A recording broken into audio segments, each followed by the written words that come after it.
Oke, baik, di sini saya akan menjelaskan bagaimana cara kita untuk menghitung atau bagaimana cara kita mencari nilai dari moving average dan juga least square method di Microsoft Excel dan SPSS ya.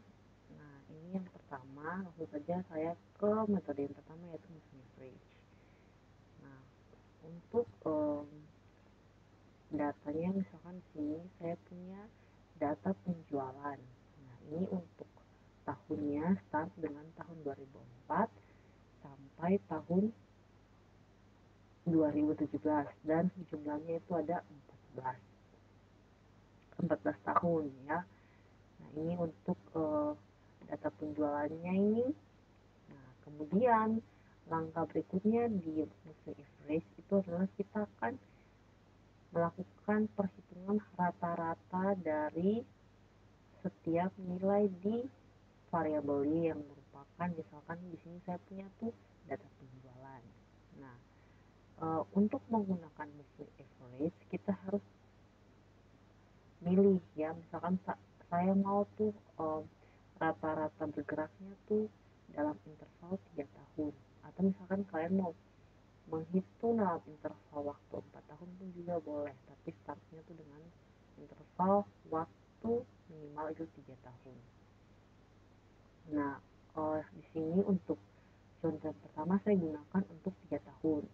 Oke, langsung saja ya. Nah, untuk langkah pertama adalah kita akan melakukan penjumlahan data penjualan dari 3 tahun 3 tahun awal ya.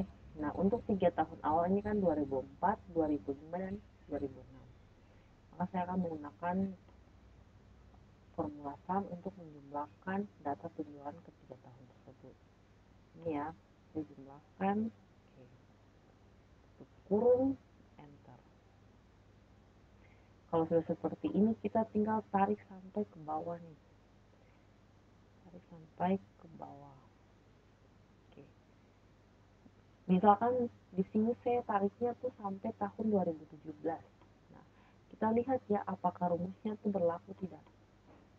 Nah, ternyata untuk tahun 2017 tuh tidak bisa lagi digunakan karena tidak ada tahun 2018 yang diketahui data penjualannya, sehingga untuk data hasil total penjualan itu untuk baris 2017 kita hapus ya, di delete.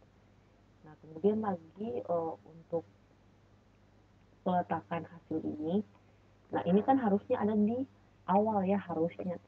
Tetapi aturan dari moving average ketika kita melakukan suatu perhitungan total ataupun rata-rata bergerak dari data tersebut, maka kita harus meletakkan nilainya atau hasilnya itu di tengah data tersebut.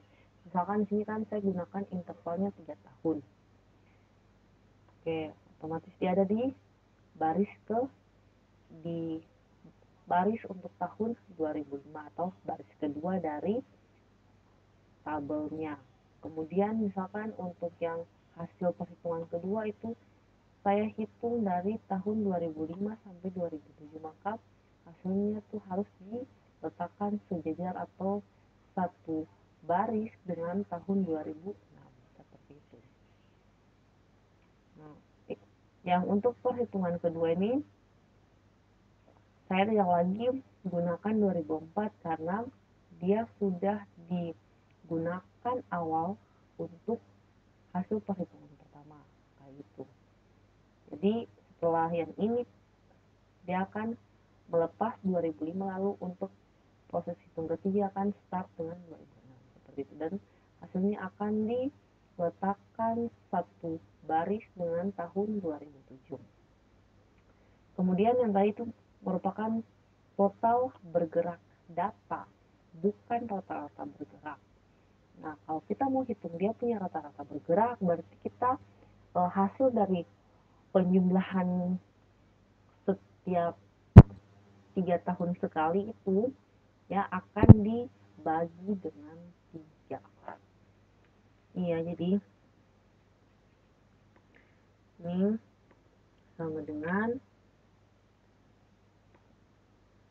11 Oke, bagi 3. Kenapa bagi 3? Karena di sini saya menggunakan interval untuk rata-rata bergeraknya adalah 3 tahun. Seperti itu. Dan yang tadi juga karena saya menjumlahkannya tuh hanya ada 3 tahun punya data penjualan yang saya jumlahkan. Jadi harus bagi dengan 3 yang merupakan 3 tahun tersebut. Oke, saya enter. Nah, hasilnya tuh sama dengan 12,33. Nah, ini kita tinggal tarik sampai ke bawah nih. Oke, diperoleh sama dengan 68,33.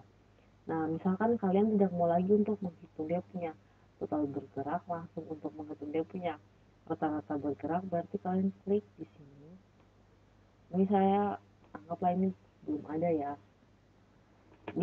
Nah, ini saya menggunakan formula average karena kan kalau kita sudah jumlahkan lalu kita bagi dengan banyaknya data yang tadi kita jumlahkan, anggap saja kita menghitung min ya.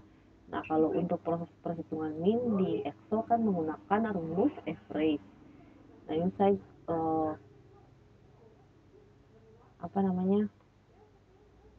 sudah ketik average, lalu tinggal blok 3 data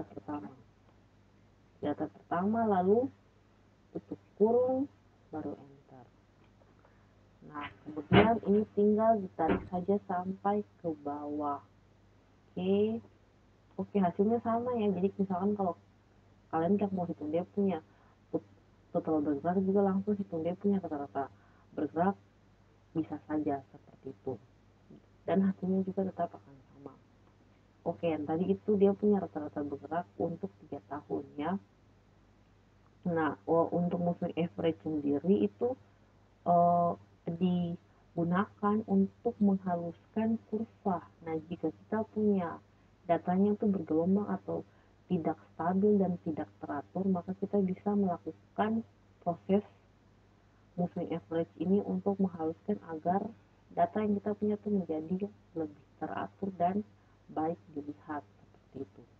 Nah, ini juga kalau misalkan data kita itu berbentuk menyerupai variasi musiman ataupun variasi siklis dan juga berbentuk variasi random, kita bisa melakukan smoothing atau penghalusan dengan menggunakan metode moving average. Oke, itu tadi untuk hitung manualnya ya. Nah, jadi di Excel ini juga ada analisis toolpath ya untuk kita dapat menghitung moving average-nya langsung tanpa kita harus melakukan lagi seperti harus mengentry rumusnya dulu lalu nanti akan dapat hasilnya. Tapi ada juga analisis toolpath-nya. Nah, ini kalian bisa pilih data ya, klik data di sini atas nih. Kemudian pilih data analisis. Misalkan kalau kalian belum punya data analisis di sini, otomatis kalian bisa mengaktifkannya. Nah, untuk mengaktifkannya itu kalian bisa pilih office button-nya di sini, kemudian pilih Excel option. Setelah klik Excel option, kalian pilih add-ins ya, add-ins. Kemudian akan muncul seperti ini ya. Ini yang sangat banyak ya untuk add-ins-nya nih. Ada analisis toolpath, analisis toolpath VBA, conditional sum wizard, Europe currency tools dan sebagainya. Nah, yang kalian pilih itu yang ini analisis toolpath. Lalu pilih OK. Nah, misalkan yang kalian punya belum ada, pasti akan muncul lagi tampilan satunya, dan disitu merupakan tampilan yang akan meminta kalian untuk mencentang apa-apa saja yang kalian inginkan untuk ditampilkan dari analisis toolpath itu. Nah, di sini untuk kemarin-kemarin itu saya sudah mencentang untuk data analisis dan juga software. Jadi untuk software sama data analisisnya itu sudah muncul di